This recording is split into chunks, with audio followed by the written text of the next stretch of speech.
উচ্চ মাধ্যমিক 2026 দেখো তোমাদের রাষ্ট্রবিজ্ঞান 4 সেমিস্টার। আর এই 4 সেমিস্টার তোমরা যারা পরীক্ষা দিতে চলছো এবং তোমাদের যাতে রাষ্ট্রবিজ্ঞান সাবজেক্ট রয়েছে, সেই সাবজেক্টে দেখো তোমাদের বিশেষ করে তোমাদের 4 সেমিস্টারের মডেল কোশ্চেন পেপার সম্পূর্ণ উত্তর সহ আমি তোমাদের সামনে উপস্থাপন করছি। তো তোমরা অ্যাটলিস্ট তোমরা দেখে যাও।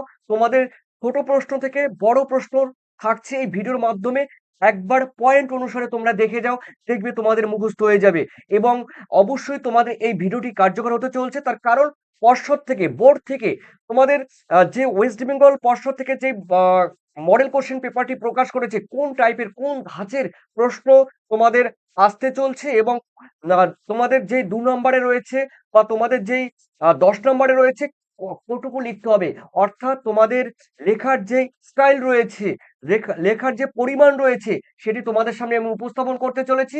চলো তোমাদের দেখে নেওয়া যাক তোমাদের উচ্চ মাধ্যমিক। এখানে রয়েছে দেখো টপিক ওয়াইজ রয়েছে, কোয়েশ্চেন ব্যাংক রয়েছে with model question paper. Political science রয়েছে, দেখো 4 সেমিস্টার। তো এখানে রয়েছে দেখো তোমাদের প্রথমেই বললাম উচ্চ মাধ্যমিক রাষ্ট্রবিজ্ঞান। এখানে কিন্তু এটি কিন্তু মডেল কোশ্চেন সেট নাম্বার 1, উত্তর আর পেজ নাম্বার কিন্তু 16। দেখো 4 সেমিস্টারের জন্য তো অবশ্যই প্রথমে থাকবে তোমাদের কিন্তু সেকশন এ, পরীক্ষার সময় থাকবে কিন্তু বিভাগ ক। ঠিক আছে, তো আমি দেখে নিচ্ছি তোমাদের প্রথমেই রয়েছে দেখো 2 মার্কসের কোয়েশ্চেন। দেখো প্রথমেই রয়েছে দেখো তোমাদের এক একটা কোশ্চেনের মার্ক কিন্তু তোমরা জানো 2 করে।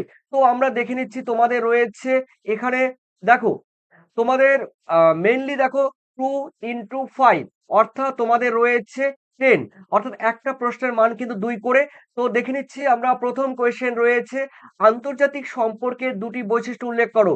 দেখো ইন্টারন্যাশনাল যে রিলেশনশিপ রয়েছে, তার দুটি ক্যারেক্টার বৈশিষ্ট্য তোমাদের উল্লেখ করতে হবে।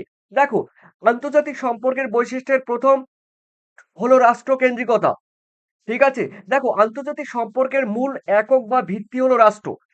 রাষ্ট্রগুলোই দেখো আন্তর্জাতিক সম্পর্কের প্রধান অংশীদার এবং তারা নিজেদের স্বার্থ রক্ষা এবং উন্নয়নের জন্য বিভিন্ন কূটনৈতিক, অর্থনৈতিক এবং সামাজিক কার্যক্রম পরিচালনা করে থাকে। দেখো রাষ্ট্রকেন্দ্রিক যে কোনো দেশের কিন্তু মেন কিন্তু অন্য দেশের সম্পর্ক হলো নিজের দেশের স্বার্থ রক্ষা করার কিন্তু মেইন উদ্দেশ্য। ঠিক আছে, যে প্রত্যেকটা দেশেরই কিন্তু এই রাষ্ট্র কেন্দ্রিকতার চিন্তা ভাবনা কিন্তু রয়েছে। এরপরে রয়েছে সার্বভৌমকতা। দেখো প্রতিটি রাষ্ট্রের নিজস্ব সার্বভৌমকতা থাকে, অর্থাৎ তারা নিজেদের অভ্যন্তরীণ এবং বাহ্যিক বিষয়গুলো স্বাধীনভাবে পরিচালনা করে। আন্তর্জাতিক সম্পর্কের ক্ষেত্রে এই সার্বভৌম সম্মান বজায় রাখা অত্যন্ত কিন্তু গুরুত্বপূর্ণ। এরপরে রয়েছে দেখো তোমাদের সেকেন্ড কোয়েশ্চেন, আন্তর্জাতিক সম্পর্কের নীতি হিসাবে আদর্শবাদের দুটি বৈশিষ্ট্য উল্লেখ করো। দেখো আইডিয়ালিজম, এই আইডিয়ালিজম বা যে আদর্শবাদ, সেই আদর্শবাদের কিন্তু দুটি বৈশিষ্ট্য রয়েছে। এক হলো দেখো নৈতিক মূল্যবোধের গুরুত্ব রয়েছে, সেকেন্ড রয়েছে আন্তর্জাতিক সংস্থা ও আইন। ঠিক আছে, এরপরে রয়েছে রয়েছে দেখো তোমরা পয়েন্ট করে লিখলে নাম্বারটা কিন্তু ক্যারি করবে। এরপরে সেকেন্ড রয়েছে দেখো কোশ্চেনে রয়েছে যে কোনো একটি, তোমাদের দুটি প্রশ্ন থাকবে। দেখো এক নম্বরে কিন্তু ছিল, দাগ নাম্বার একে ছিল দুটি প্রশ্নের মধ্যে একটি, 2 নম্বরের দাগে রয়েছে দেখো দুটি প্রশ্ন থাকবে, তার মধ্যে একটি প্রশ্নের উত্তর দিতে হবে। দেখো সার্ক, আমরা জানি সার্কের মূল নীতিগুলো কি কি। South Asia association for regional cooperation, অর্থাৎ দক্ষিণ এবং দক্ষিণ পূর্ব এশিয়ার আঞ্চলিক সহযোগী একটি সংস্থা রয়েছে সার্ক। ঠিক আছে, তবে সার্ক সম্পর্কে বলে দিয়েছি, সার্কের কিন্তু হেডকোয়ার্টার রয়েছে নেপালের কাঠমান্ডুতে। আর সার্কের প্রথম সভা কিন্তু বসে কিন্তু পূর্ববঙ্গে, অর্থাৎ বাংলাদেশে। দেখো এই যে সার্কের মূল নীতিগুলো রয়েছে, আঞ্চলিক সহযোগিতা রয়েছে, তারপরে রয়েছে দেখো তোমাদের শান্তি ও স্থিতিশীলতা রয়েছে, 3 এ রয়েছে সদস্য দেশের সার্বভৌমিকতা ও ভৌমত্ব ও স্বাধীনতার সম্মান রয়েছে।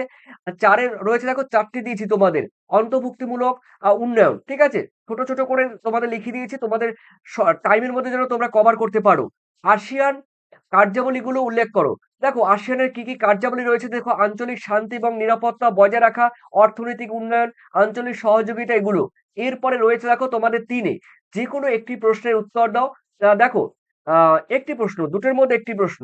প্রথম কোয়েশ্চেন রয়েছে ভারতের রাষ্ট্রপতির দুটি বিচার বিভাগীয় ক্ষমতার উল্লেখ করো। দেখো প্রথমত রয়েছে ক্ষমতা প্রদর্শনের অধিকার রয়েছে, আর অবশ্যই তোমরা ব্র্যাকেটে ধারা লিখে দেবে। এরপরে রয়েছে বিচার নিয়োগের ক্ষমতা, এই দুটি ক্ষমতা আমি দিয়েছি। এছাড়াও তোমাদের আরেকটি রয়েছে। এরপরে রয়েছে দেখো তোমাদের পরের কোশ্চেন, জনস্বার্থ মামলা বা দেখো পাবলিক ইন্টারেস্ট দেখো রয়েছে লেজিস লিটিগেশন, ঠিক আছে, এলে লিটিগেশন, পাবলিক ইন্টারেস্ট লিটিগেশন, অর্থাৎ এই জনস্বার্থ মামলা বলতে কি বোঝায়? দেখো, জনস্বার্থ মামলা হলো সাধারণত মানুষের বা সমাজের কোনো নির্দিষ্ট গোষ্ঠীর স্বার্থ রক্ষার্থে আইনের আদালতে দায়ের করা একটি বিশেষ আইন প্রক্রিয়া, ঠিক আছে। এখানে কোনো ব্যক্তির জনস্বার্থ, মানবাধিকার ইত্যাদি থাকতে পারে। এরপরে রয়েছে দেখো ৪ এ, যেকোনো একটি প্রশ্নের উত্তর দাও দুটির মধ্যে। দেখো রয়েছে সুশীল আ সুশীল বা পুরো সমাজ আম আন্দোলনের দুটি বৈশিষ্ট্য উল্লেখ করো।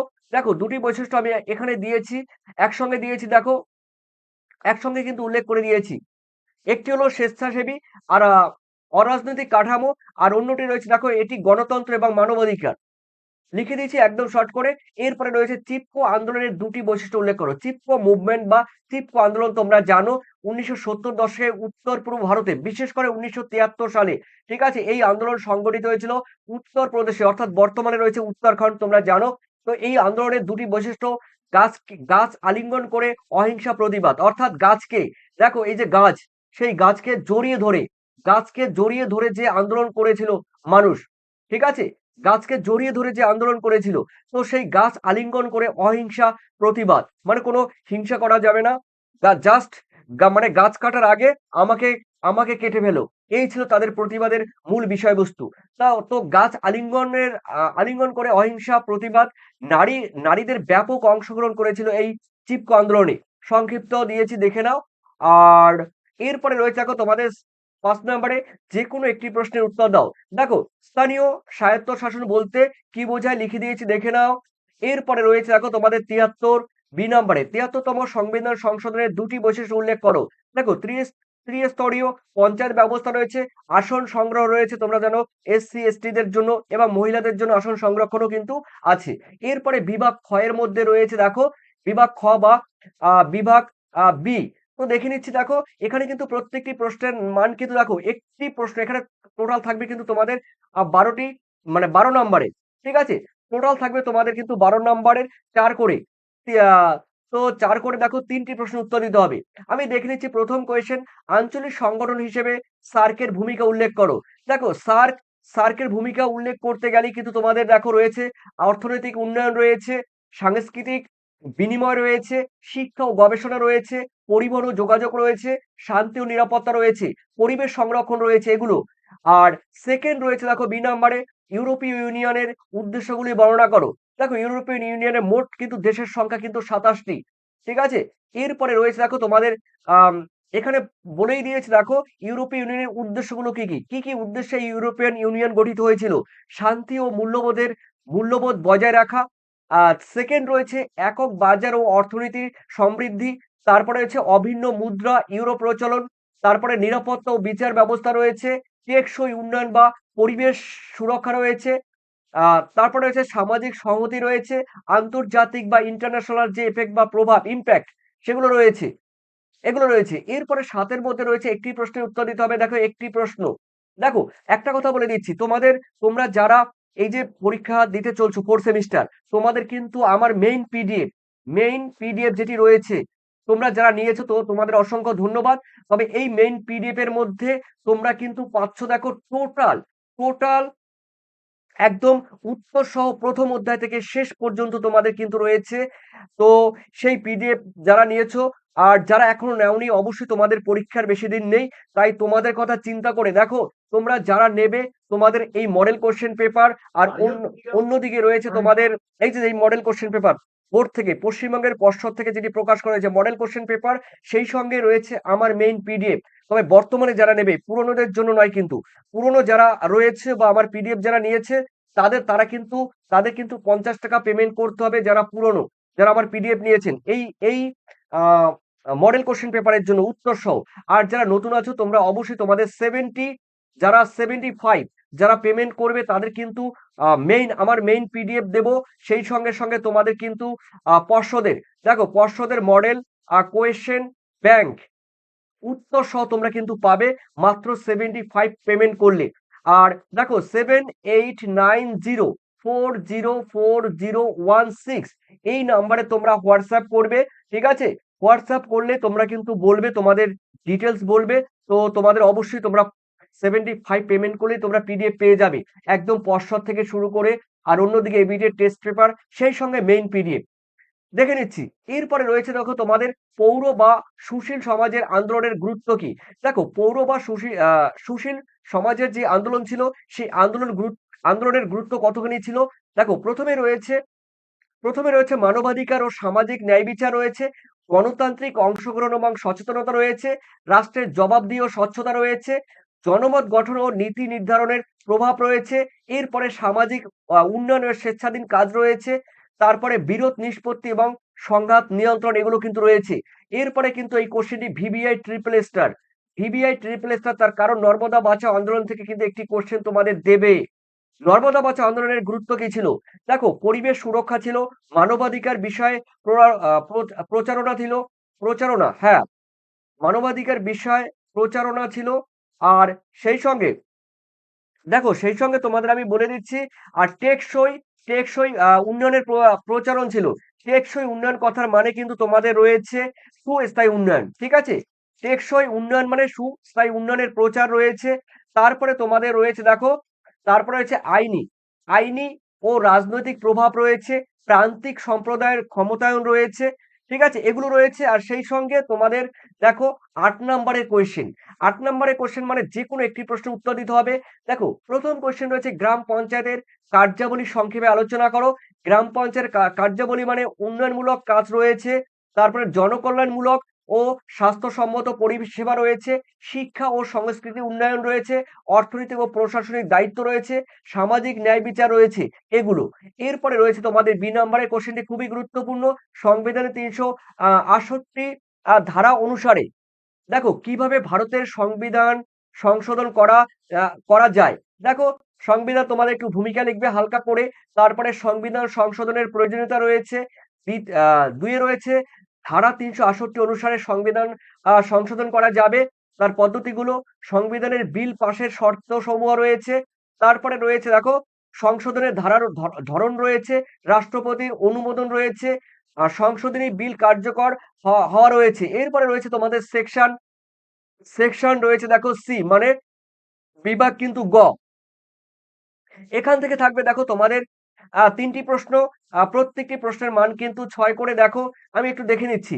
দেখো প্রথমে রয়েছে আন্তর্জাতিক সম্পর্কের তথ্য হিসাবে বস্তুবাদ বা রিয়েলিজম বর্ণনা করো। দেখো আন্তর্জাতিক সম্পর্কের এই বস্তুবাদের তথ্য কিন্তু খুবই গুরুত্বপূর্ণ এবার। ওকে, এরপর দেখো রয়েছে এখানে বলা হয়েছে বস্তুবাদের সম্পর্কে এই তথ্যটি ব্যাখ্যা করতে হবে। নৈরাজ্যিক বিশ্ব ব্যবস্থা, ঠিক আছে। তারপরে রয়েছে দেখো রাষ্ট্রকেন্দ্রিকতা রয়েছে, ক্ষমতা ও নিরাপত্তা রয়েছে, জাতীয় স্বার্থ, স্বনির্ভরতা, শক্তি ভারসাম্য রয়েছে, ঠিক আছে, এগুলো রয়েছে। এরপরে সেকেন্ড রয়েছে দেখো আন্তর্জাতিক সম্পর্কের তথ্য হিসাবে মার্ক্সবাদের ধারণা ব্যাখ্যা করতে হবে। মার্ক্সবাদে দেখো রয়েছে শ্রেণী দৃষ্টিভঙ্গি রয়েছে, অর্থনৈতিক নির্ধারণবাদ রয়েছে, সাম্রাজ্যবাদ রয়েছে, নির্ভরশীলতা রয়েছে, বিশ্ব ব্যবস্থা তত্ত্ব রয়েছে। এরপরে তোমাদের দেখো 10 নম্বরের কোশ্চেন, যে কোনো একটি প্রশ্নের উত্তর দেবে। দেখো প্রথমেই রয়েছে বিশ্বায়ন বা গ্লোবালাইজেশন কাকে বলে। সাংস্কৃতিক ক্ষেত্রে বিশ্বায়নের প্রভাব আলোচনা করো। দেখো প্রথমে তো অবশ্যই ভূমিকা লিখতে হবে, তোমাদের 10 নম্বর বুঝতেই পারছো। তারপরে সাংস্কৃতিক ক্ষেত্রে বিশ্বায়নের প্রভাব, ইতিবাচক প্রভাব মানে ভালো দিক।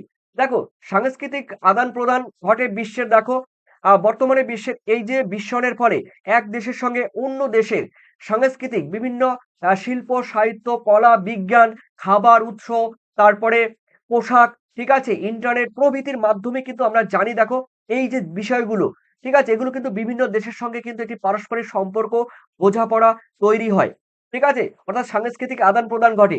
সাংস্কৃতিক দেখো সংকরায়ন তোমরা বুঝতেই পারছো, সাংস্কৃতিক সংকরায়ন মানে সাংস্কৃতিক মিশ্রণ, ঠিক আছে, মিশ্রণ ঘটে এক দেশের সঙ্গে অন্য দেশের।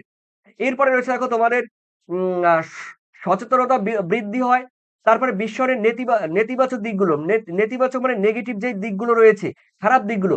আর সাংস্কৃতিক হ্রাস পায়, অর্থাৎ দেশের বিশ্বায়নের ফলে কি হয় বলতো, দেশের কালচার নষ্ট হয়ে যায়। অর্থাৎ আমাদের দেশের পশ্চিমবঙ্গে ধরো যে কালচার ছিল আরো 500, 1000, 4000 বছর আগে, ঠিক আছে? অন্য দেশের সংস্পর্শে আসায়, উন্নত দেশের সংস্পর্শে আসায় সেই কালচার কিন্তু ধীরে, ধীরে বিলুপ্ত পথে এগিয়ে যায়। ঠিক আছে? মডার্ন আ মানে পোশাক কিন্তু পরিধান করা হয়। বিভিন্ন টাইপের কিন্তু পোশাক পরিধান করা হয়। অর্থাৎ আমাদের দেশীয় বস্ত্র, সংস্কৃতি বাদ দিয়ে বিদেশ থেকে যে বিদেশি যেই কালচার গুলো রয়েছে সেগুলো আমাদের দেশে ঢুকে যায়। অর্থাৎ সংস্কৃতি কি হয়? আ অবনমন হয়। অর্থনৈতিক বৈষম্য সৃষ্টি আর অর্থনৈতিক যেই পার্থক্য তৈরি হয়, পরিবেশ দূষণ হয়, স্থানীয় শিল্পের ক্ষতি হয়। ঠিক আছে? শ্রমিকদের শোষণ হয়। দেখো ডিটেইলস বলতে গেলে অনেক টাইম লাগবে। স্থানীয় শিল্পের ক্ষতি হয় বুঝতেই পারছো। বিদেশ থেকে যদি আমাদের দেশে কোনো শিল্প আসে, তাহলে আমাদের দেশের শিল্প কিন্তু মার খেয়ে যাবে। ঠিক আছে? তাই, তাই কি হয় বলতো? বিশ্বের স্থানীয় শিল্পের ক্ষতি হতে পারে, শ্রমিকের শোষণ হতে পারে, রাজনৈতিক ও সামাজিক অস্থিরতা তৈরি হতে পারে। এরপরে রয়েছে দেখো তোমাদের শেষ কোয়েশ্চেন রয়েছে, ভারতে বিশ্বায়নের প্রভাব এবং ফলাফলগুলো আলোচনা করো। এই কোশ্চেনটি খুবই গুরুত্বপূর্ণ। ভারতের আ বেসিসে, ঠিক আছে? ভারতের বেসিসে এই কোশ্চেনটি খুবই গুরুত্বপূর্ণ। ভারতের ভারতের বিশ্বায়নের প্রভাব এবং ফলাফলগুলো আলোচনা করো। খুবই গুরুত্বপূর্ণ এই কোশ্চেনটি। দেখো বিশ্বায়নের ভারতের ইতিবাচক দিকগুলো, পজিটিভ যে ইমপ্যাক্ট রয়েছে, অর্থনৈতিক সমৃদ্ধি হচ্ছে, তার প্রযুক্তির উন্নতি হচ্ছে, কর্মসংস্থান বৃদ্ধি পাচ্ছে, ভোক্তার পছন্দ মতো দেখো প্রতিযোগিতায় আ স আম মানে প্রতিযোগিতার সম্মুখীন হতে পারে কিংবা অর্থাৎ প্রতিযোগিতার কারণে দেখো মানে তার নিজের পছন্দ অনুসারে কিন্তু কম মূল্যে কোনো দ্রব্য কিনতে পারে। এরপরে সাংস্কৃতিক আদান-প্রদান ঘটছে। নেতিবাচক মানে খারাপ দিকগুলো নেগেটিভ ইমপ্যাক্ট। আয় বৈষম্য হচ্ছে, ক্ষুদ্র শিল্পের ক্ষতি হচ্ছে, সাংস্কৃতিক অবক্ষয় হচ্ছে, চাকরি নিরাপত্তাহীনতা হচ্ছে, কৃষি সংকট হচ্ছে এগুলো। হ্যাঁ, এরপরে রয়েছে দেখো তোমাদের ১১ নাম্বার কোয়েশ্চেন। যেকোনো একটি প্রশ্নের উত্তর দাও। তো দেখো ভারতের রাষ্ট্রপতির জরুরি অবস্থা সম্পর্কিত ক্ষমতা উল্লেখ করো। দেখো আমাদের ভারতে যে রাষ্ট্রপতি রয়েছে, সেই রাষ্ট্রপতির জরুরি অবস্থা সংক্রান্ত ক্ষমতা ১ম এই রয়েছে জাতীয় জরুরি অবস্থা ৩৫২ নম্বর ধারায়। তারপরে রয়েছে দেখো রা রাজ্য জরুরি অবস্থা রয়েছে ৩৫৬ এবং ৩৭৬ নম্বর ধারায়। এরপরে রয়েছে আর্থিক জরুরি অবস্থা ৩৭০ নম্বর ধারায়। তবে আমাদের ভারতবর্ষে কিন্তু আর্থিক জরুরি অবস্থা একবারও হয়নি। দেখো এই যে জাতীয় জরুরি অবস্থা রয়েছে, তারপরে রয়েছে রাজ্য জরুরি অবস্থা রয়েছে, আর্থিক জরুরি অবস্থা রয়েছে, এরপরে গুরুত্ব দিয়েছি। গুরুত্বপূর্ণ তথ্য দিয়েছি। এরপরে রয়েছে এখন তোমরা ১ম কোয়েশ্চেনটি না পারলে তোমাদের জন্য 2nd কোয়েশ্চেনটি রয়েছে। এগুলো আমার টোটাল পিডিএফ এ রয়েছে যারা পিডিএফ পেয়েছো।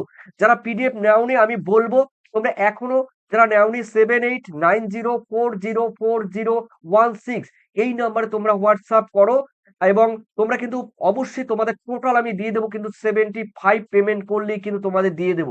আর যদি কেউ শুধু চাও তোমাদের পর্ষদের কোয়েশ্চেন, পর্ষদ, অনলি পর্ষদ, তখন তোমরা ৳৫০ পেমেন্ট করলে, তোমরা ৳৫০ পেমেন্ট করলে কিন্তু তোমাদের পর্ষদের যেই দুটো সেট আছে, সেই দুটো সেট আমি তোমাদের আ পিডি আ আ মোবাইলে দিয়ে দিতে পারবো WhatsApp এ। ঠিক আছে? তবে তোমাদের ৳৫০ দিতে হবে। তবে একটা কথা বলছি এগুলো তোমরা পুরো জেরক্স করে নিতে পারবে অথবা মোবাইলে ডাউনলোড করে নিতে পারবে। কোনো প্রবলেম নেই। তবে জেরক্স করলে তোমাদের পড়তে সুবিধা হবে। লোকসভার স্পিকারের ক্ষমতা এবং কার্যাবলী আলোচনা করো।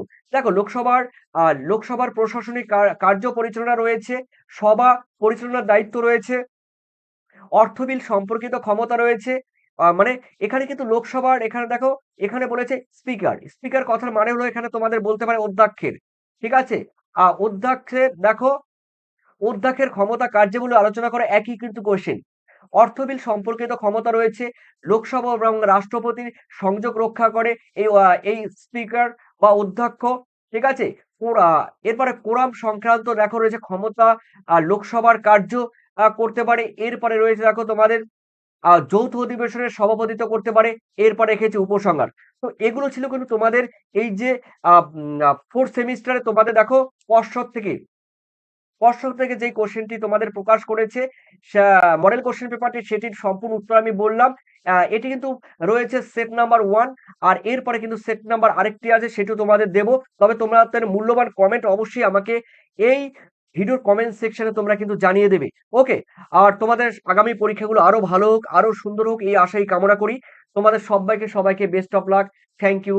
ভালো থেকো, সুস্থ থেকো। তোমরা টোটাল কোশ্চেন কিন্তু তোমরা কিন্তু পরীক্ষার সময় লিখে দিয়ে আসবে। ওকে? থ্যাংক ইউ তোমাদের। Bye, tata.